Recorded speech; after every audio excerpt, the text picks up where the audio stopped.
এই মুহূর্তে রয়েছেন মুকুল চন্দ্র বৈরাগ্য, চেয়ারম্যান নমশূদ্র উন্নয়ন বোর্ড। মুকুল বাবু, আপনাকে স্বাগত। মুকুল বাবু, এই যে সিএ চালু হলো, তাতে আপনাদের প্রাথমিক প্রতিক্রিয়া কি?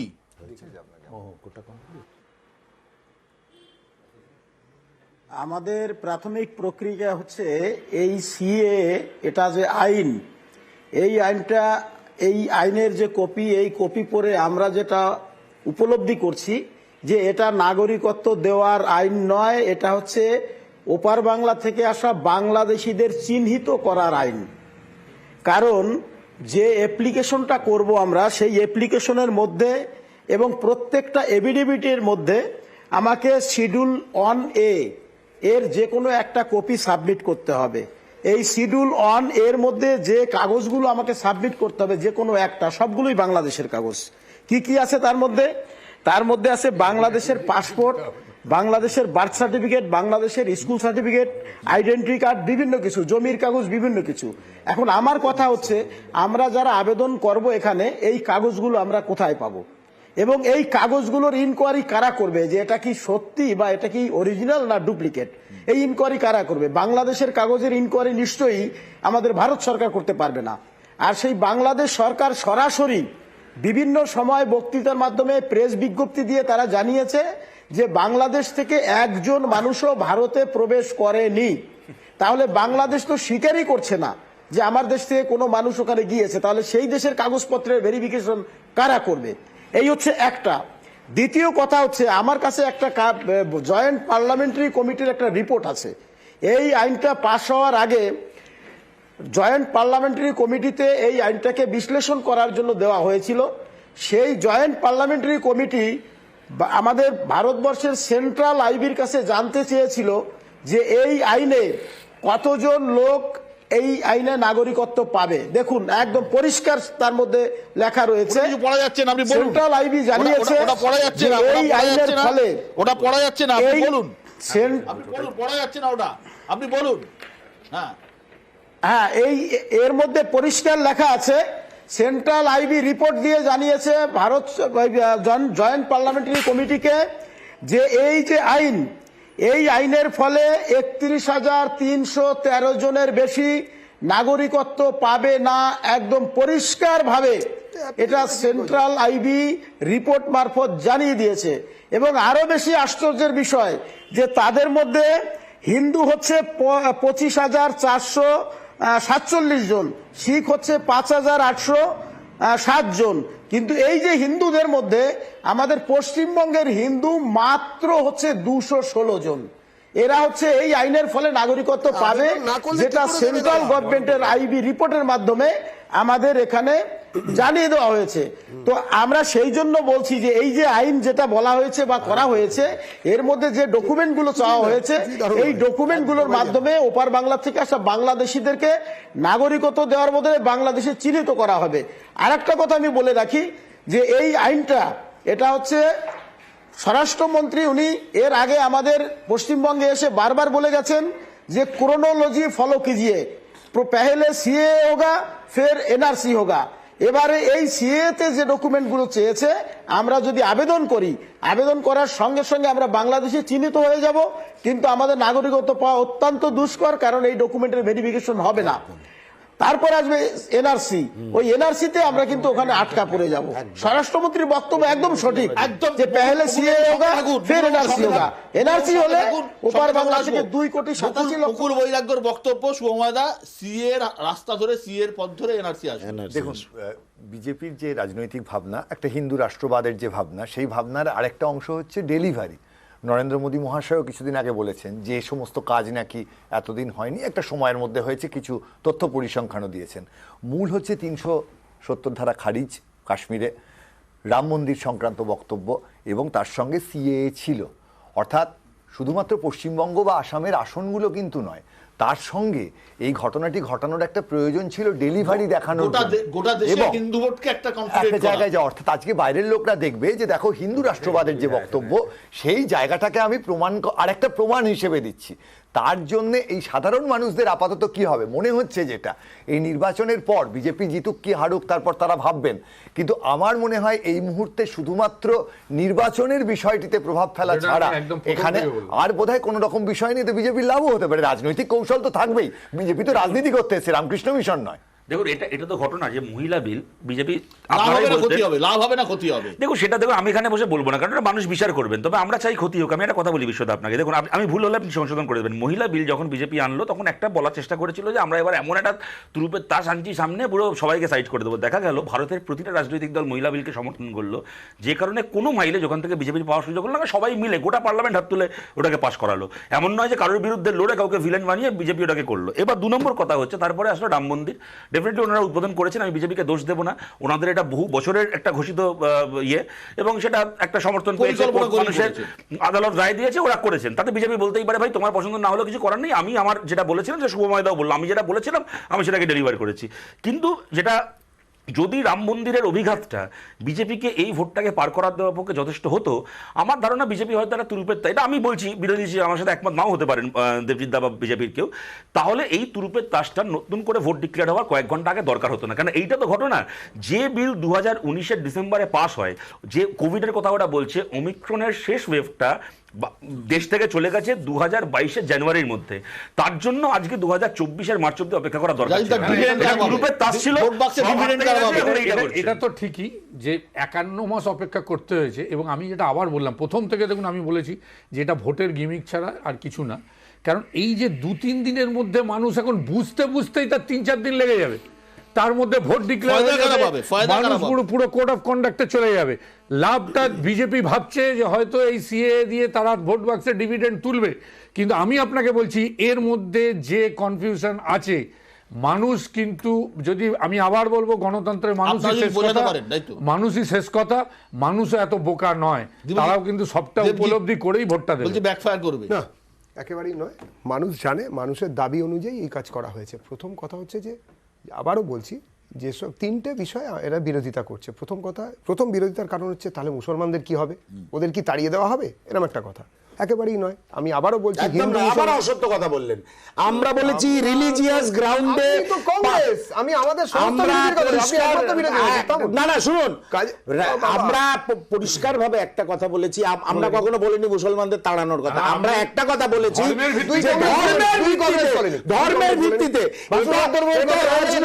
রাজনৈতিক ভাবে উদ্দেশ্য প্রণোদিত, ঠিক সামনের নির্বাচনকে সামনে বলো না সবাইকে অসুবিধা কি আছে?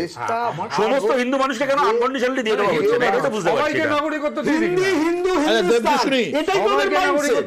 দেবজিৎ বলো। বলা হয়ে গেছে কেন পোর্টাল ফোটাল দরকার? প্রথম কথা হচ্ছে যে দেশটা ভাগই হলো, তৈরি হলো, দেশটা যেখানে তৈরি হলো খানিকটা অংশ কেটে গিয়ে দ্বিজাতি তত্ত্বের ভিত্তিতে, সেখানে এই এত এবারে হচ্ছে ওখানে যখন অত্যাচার হচ্ছে, তাহলে আপনিও মুসলমানদের নিয়ে কি আর্য সমাজে বাচালতা একটু থামাও না, বলতে দাও। এবারের কথা হচ্ছে বাচালতা থামাও না, আমি তো নতুন তথ্য একটা কথা, সব হিন্দু ভারতের নাগরিক,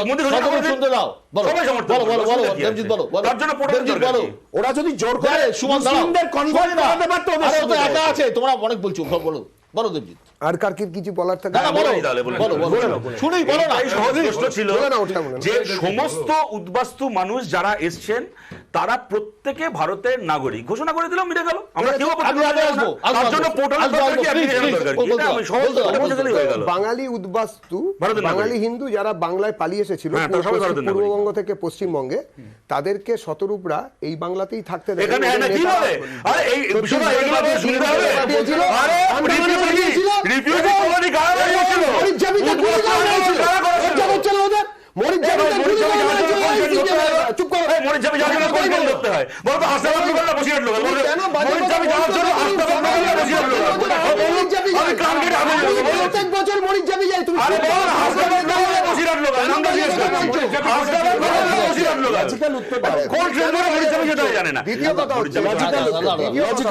আমাকে বলতেই দেওয়া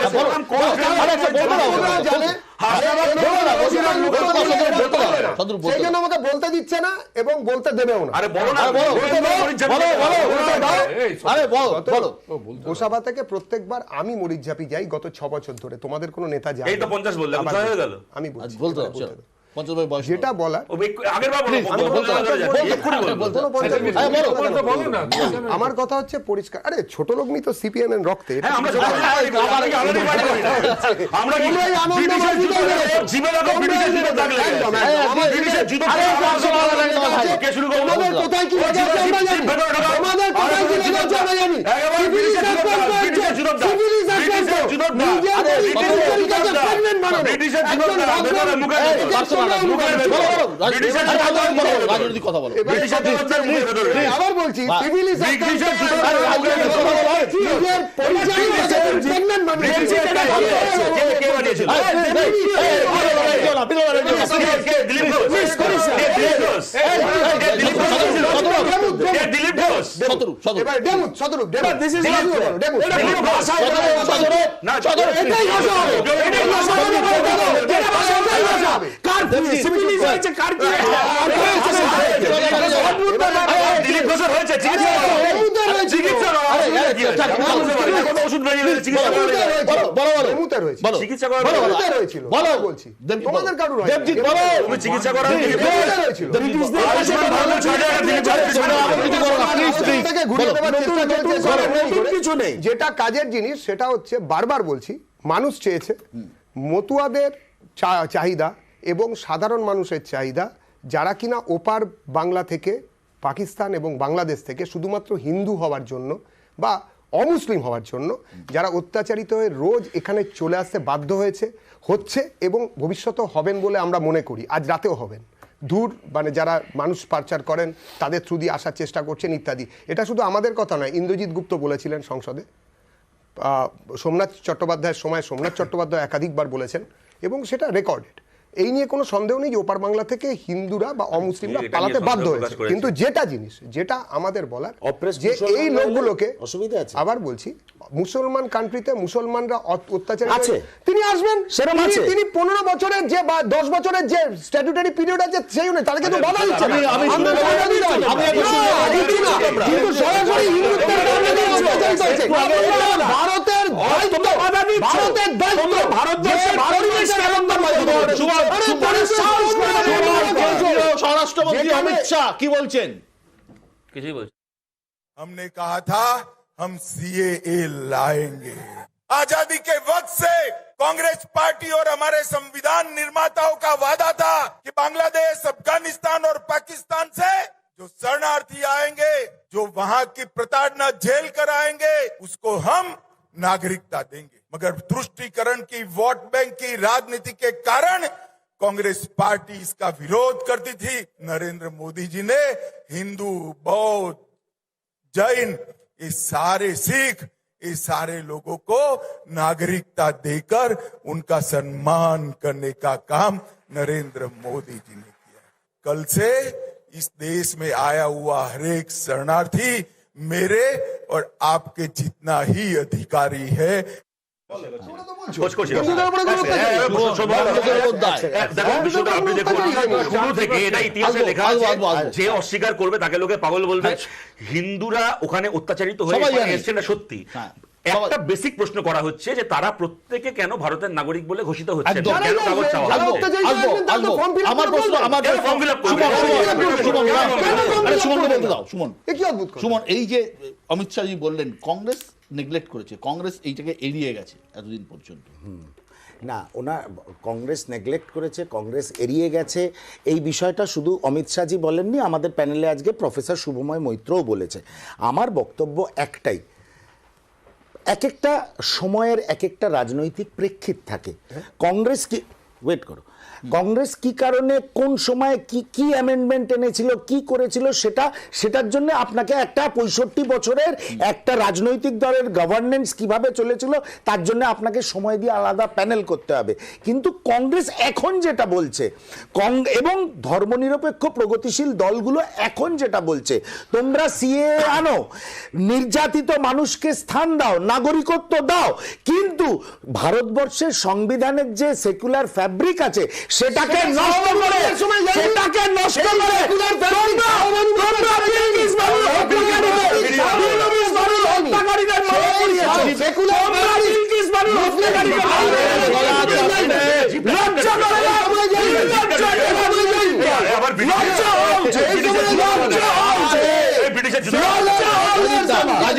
রাজীব দা, এই পুরো প্রক্রিয়াটা যদি একবার আলোচনা করি, পুরো প্রক্রিয়া যাই হোক না হয়েছে, একটা আইন হয়েছে, তার একটা ফরমেশন হয়েছে, এই পুরো প্রক্রিয়াটায় যিনি আবেদন করবেন, যারা আবেদন করবেন, প্রথমে আবেদনটা যাবে জেলা স্তরে, তারপরে যাবে একটা এমপাওয়ার্ড কমিটির কাছে, 3টে ভাগ আছে দেখুন, তারপরে যাবে সেন্টারে, তিনটে ভাগ আছে। এখানে রাজ্যের কোথাও কোনো ভূমিকা থাকছে না, কিভাবে দেখছেন? আমি আবার বলছি, প্রথম কথা হচ্ছে এটা একদম জেনে রেখে দিন, পুরোপুরি ভোট কেন্দ্রিক হয়েছে নাম্বার ওয়ান, এবং সংবিধানের সার্বভৌমত্ব এবং ধর্মনিরপেক্ষতার বিরুদ্ধে এটা, এই আইনটা আদৌ আমি দাঁড়াও ভাই ভাই আরে ভাই কি বলতে আমার বক্তব্য হচ্ছে যে উনি বলছিলেন আমার কথা আপত্তি নেই, আমার আপত্তি এত শর্ত আরোপ হবে কেন, 1 নম্বর। 2 নম্বর হচ্ছে শুধু পাকিস্তান, বাংলাদেশ, আফগানিস্তান কেন, শ্রীলঙ্কা নেই কেন, তিব্বত নেই কেন, অত্যাচারিত হচ্ছে না? আরে ভাই অন্য সবাইকে তুমি সবাইকে তুমি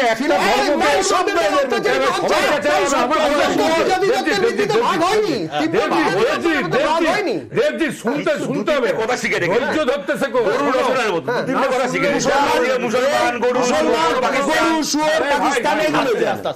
আমার বক্তব্য যে আমি মানে দেশটাতে তো সবাইকে নিয়ে, আমি শুধু পার্টিকুলার একটা ধর্মের কথা আমি বলবো কেন, 5টা ধর্মের কথা বলবো কেন, আমি সব ধর্মের কথাই বলবো, সব ধর্মের কথাই তো বলবো, দেশের ভেতরে দেশের বাইরেও সব ধর্ম নিয়ে বলতে হবে। এবার যেখানে অত্যাচারিত হচ্ছে। এবার দ্বিতীয় আমি আপনাদের বলি, আপনি একটা প্রশ্ন করলেন অত্যন্ত মানে ভালো প্রশ্ন, এই যে 3টে ধাপ, আপনি আমায় বলুন তো কেউ দেখেছে কোন ধাপে গিয়ে কি হবে, কোন ধাপ থেকে কি ফেরত আসবে, আবার সেই ধাপ থেকে আবার নতুন করে তাকে কি আইন সভায় পাস হওয়া যে আমি আবার বলছি তার বিরুদ্ধে আপনারা মামলা করলেন না কেন? ভাই সুপ্রিম কোর্টে মামলা করুন, সিপিএম করেছিল, শুধু আপনারা করুন, কারোর অ্যাপ্লাই করা উচিত, কারোর অ্যাপ্লাই করা আমরা কি আছে হেরেছে না জিতে সিপিএম করেছিল না না, এই মামলার রায় কি? আমি একটা প্রশ্ন এই মামলার রায় কি? সিপিএম ইলেকট্রাল বন্ডে মামলা জিতেছে, এই মামলা জিতেছে, ইলেকট্রাল বন্ডে মামলা জিতেছে,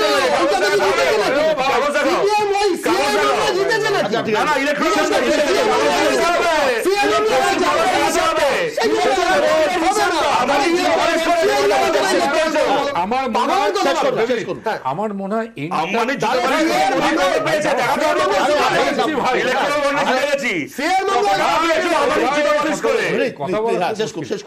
আমার বক্তব্য এই টোটাল প্রসিডিওরটা এত ধোঁয়াশা এবং ঘোলাটে ভরা, মানে এত ধন্দে রয়েছে মানুষ, আমার মনে হয় এটা যদি বিজেপি সোজাসুজি বলতো যে ভোটের জন্য আমাকে সিএ করতে হয়েছে, তোমরা ভোটটা দাও, আমার মনে হয় সেটা অনেক সোজা সাপটা, এই সোজা সাপটার মতো, কিন্তু এইখানে পুরো ঘোলাটে ধোঁয়াশায় ভর্তি এবং মানুষ নাগরিকত্ব হারাবে, মানুষ ভুল করবে, মানুষ যেন এই খুঁড়ো করে না পড়ে। একটাই কমেন্ট, এই যে ধোঁয়াশা ভরা ঘোলাটে, এই খুঁড়োর কল একদম তৃণমূল থেকে যারা বিজেপিতে যাবেন তারা এই ধোঁয়াশে ঘোলাটে ব্যাপারগুলো শিখতে যাবেন, আর বিজেপিতে যারা বুঝতে পারবেন না তারা তৃণমূলে চলে যাবেন। এই একটা বিরাট সুবিধে পশ্চিমবঙ্গের রাজনীতিতে আছে, এই যে এত গোলমেলে জিনিস যারা বুঝতে পারবেন না এই দুটো দলে, অর্থাৎ প্রতিটি মুহূর্তে একটা রাজনৈতিক নেতার ভাবনা অবশ্যই বিজেপি তৃণমূলের একটা একটু শেষ করে নিন, একটা কর্মসূচি আছে, তাদের মতাদর্শ আছে, এই জায়গার মধ্যে এই বিষয়গুলো নিয়ে যুক্তিপূর্ণ আলোচনা আছে, কিন্তু নির্বাচনের আগে কিন্তু এই দলগুলোর থেকে এক দল থেকে যখন অন্য দলে মানুষ যাবেন তারা এই সিএ বোঝা না বোঝা নিয়ে এবার যাবেন, এই যুক্তিটা অন্তত পশ্চিমবঙ্গের রাজনীতি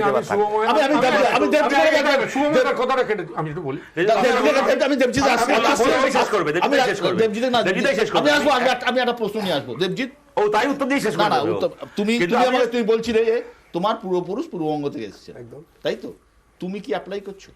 আমি আবারও বলি যে তুমি অ্যাপ্লাই করতে হবে, কেন? তার কারণ হচ্ছে, তার কারণটা বলছি। কোন সালে এসেছো? রেকর্ড করে রাখ কথাটা, বাবা রেকর্ড করুন না ভাই, মিথ্যাবাদী তো।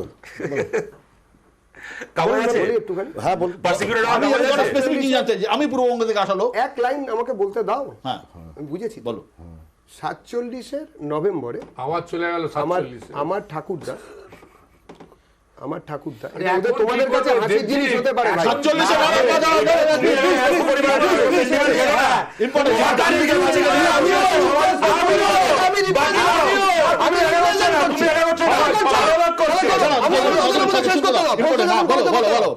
47 নভেম্বরে হ্যাঁ। আমরা মানে আমার পূর্বপুরুষ পশ্চিম পাকিস্তান ফরিদপুর থেকে এখানে আমরা আসতে বাধ্য হই, আমাদের বাড়িতে ধর্ষণ হয়েছিল, আমরা ধর্ষিত হয়ে যাওয়া ফ্যামিলির ছেলে।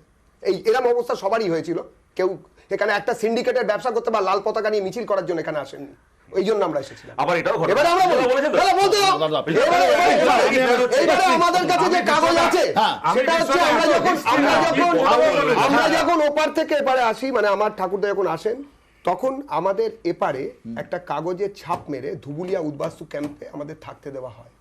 উদ্বাস্তু ক্যাম্প পৃথিবীর কোথাও, এমনকি বাংলাদেশ বা পাকিস্তান একই সঙ্গে তো ভাগ হয়েছিল, মানে পূর্ব পাকিস্তান বা পশ্চিম পাকিস্তানে রিফিউজি রিহ্যাবিলিটেশন ডিপার্টমেন্ট বলে কিছু নেই, কারণ এপার থেকে পড়ে যায়, এপার থেকে পড়ে যায়, ওপার থেকে আমার মতন হাজার হাজার লোক এসেছে আমার পরিবারে। এইবারে কথা হচ্ছে তাদের জন্যই এটা, দেখো কি লেখা আছে, সুপ্রিম কোর্ট বলেছে, তুমি অ্যাপ্লাই করবে, সুপ্রিম কোর্ট তুমি অ্যাপ্লাই করবে, সুপ্রিম কোর্ট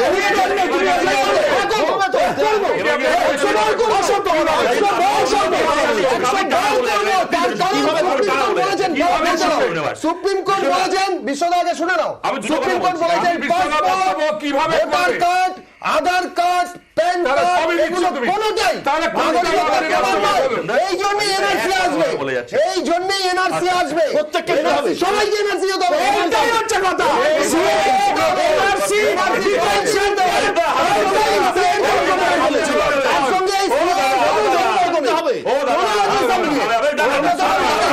আমি তো বলছি, আমি যেটা বলতে চাইছি ওইটা এনআরসি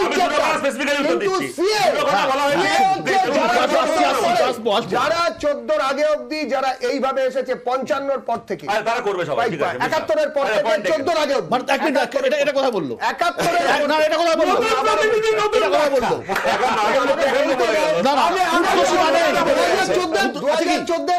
না, উদ্দেশ্য মানে তুমি যে বলছো 71 প্রত্যেক দিন আসছে 14 পর্যন্ত করেছে, 14 পর্যন্ত, এবার কাহিনী বলতে দিন। বলতে দেবো তো, সবাইকেই দিতে হবে, সবাইকেই দিতে হবে, বলো ছোট করে বলো। একদম প্লিজ। দুটো কথা হচ্ছে, এক যেটা দেবজিৎদার যে কথা, আমি সব কথা উড়িয়ে দিচ্ছি না, কিন্তু এটা ইতিহাস। উদ্বাস্তু আন্দোলন কিন্তু এখন যেহেতু লাল পতাকাকে ব্যঙ্গ করলো, উদ্বাস্তু আন্দোলন রিফিউজি রিহ্যাবিলিটেশন এখানে লাল পতাকা নিয়েই হয়েছে। এক দ্বিতীয় কথা যেটা বলো, সুপ্রিম কোর্টকে মানি না। দেখুন, উদ্বাস্তু মানুষ তো কাগজ দেখাতে দাও, কয়েক মাস টাইম আছে। সুপ্রিম কোর্টের রায় কিন্তু ইসিআই কে ভাই মোদির মজুরির কাগজে 16 তারিখ দেখাতে হবে। হ্যাঁ,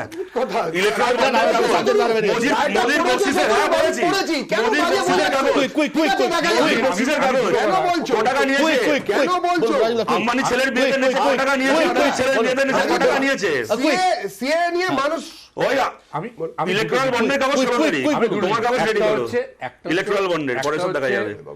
বামপন্থীরা বিশেষ করে শতরূপের মুখ থেকে উদ্বাস্তু শুনলে আমাদের নিশ্চিতভাবে সত্যি বলছি খুব আঘাত লাগে। না সে তো বটে, উদ্বাস্তুদের নিয়ে যেভাবে খেলেছে এরা, উদ্বাস্তুরা ছিল এদের কাছে শুধু ভোটের মেশিন, এর বাইরে কিছু ছিল না। এক নম্বর। আপনার থেকে 2 নম্বর আমি বলি, আপনি তো সিএর পক্ষে সেদিন বলছিলেন, আমি দেবজিৎ ভাই শেষ করো না, এই জন্য তোমার জামানত জব্দ হয়। আমার বক্তব্য হচ্ছে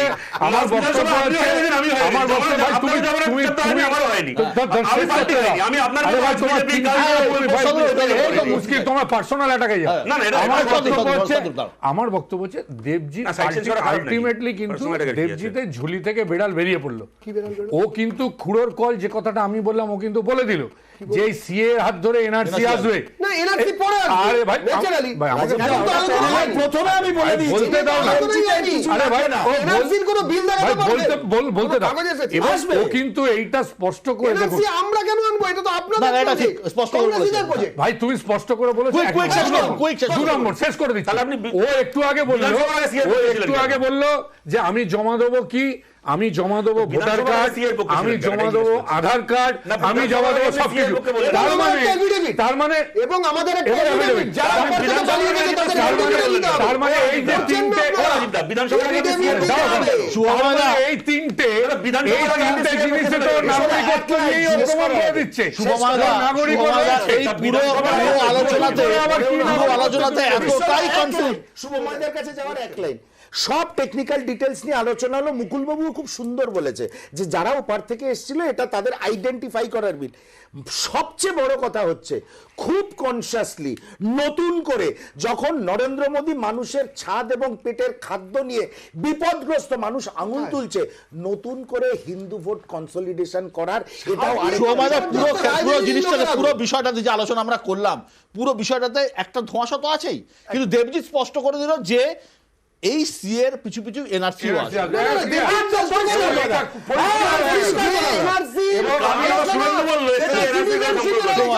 কি লাগবে, কাগজ লাগবে, কিন্তু সিএ এর আলোচনাতে যেগুলো যেগুলো দিতে বলা হয়েছে সেগুলো দেখলেই বোঝা যায় যে কি হতে পারে এবং কি কি হতে পারে, কি হচ্ছে। আমি খালি একটা কথা শুভমাদা, শুভমাদা, শুভমাদা, প্লিজ দেখুন, সিএ এবং এনআরসি এগুলো নিয়ে তো বিজেপি এগুলোর সপক্ষে আছে, এর মধ্যে তো তারা কোনো লুকোছাপা করেননি। ফলে এই নির্বাচনে বিজেপি যদি জয়ী হন তাহলে এনআরসি হওয়ার একটা সম্ভাবনা থাকবে, এই অনুসিদ্ধান্ত উড়িয়ে দেয়া যায় না। কিন্তু গোটা ভারতের রাজনীতিতে লোকসভা নির্বাচনের আগে যে কথাগুলো, যে বর্ণনাগুলো হারিয়ে যাচ্ছে, সেটা হচ্ছে ভারতের উন্নয়ন, ভারতের শিক্ষা, স্বাস্থ্য, রুটি কাপড়া মকান, বিজলি, সড়ক, পানি, এগুলো বাদ পড়ে যাচ্ছে এই আলোচনায়। এরপর আমরা শুরু করব ইলেকটোরাল বন্ড নিয়ে, কোন দল কত টাকা নিয়েছে। আসল কথাগুলো এই লোকসভা ভোটে কিন্তু মানুষের সামনে উঠে আসছে না। আমি খালি আমার আর সময় নেই, আমার আর সময় নেই, আমার একদম সময় নেই। ভোটের অস্ত্র সিএ, এই অস্ত্রে শান দিচ্ছে বিজেপি, পাল্টা শান দিচ্ছে তৃণমূল কংগ্রেস, শান দিচ্ছে কংগ্রেস এবং সিপিএমও। কিন্তু এই অস্ত্র শেষ পর্যন্ত কাদের দিকে যায়, জনতা জনার্দন কোন দিকে রায় দেয়, সেটাই এখন দেখার। অনেক অনেক ধন্যবাদ আপনাদের আজকে অনুষ্ঠানে আসার জন্য।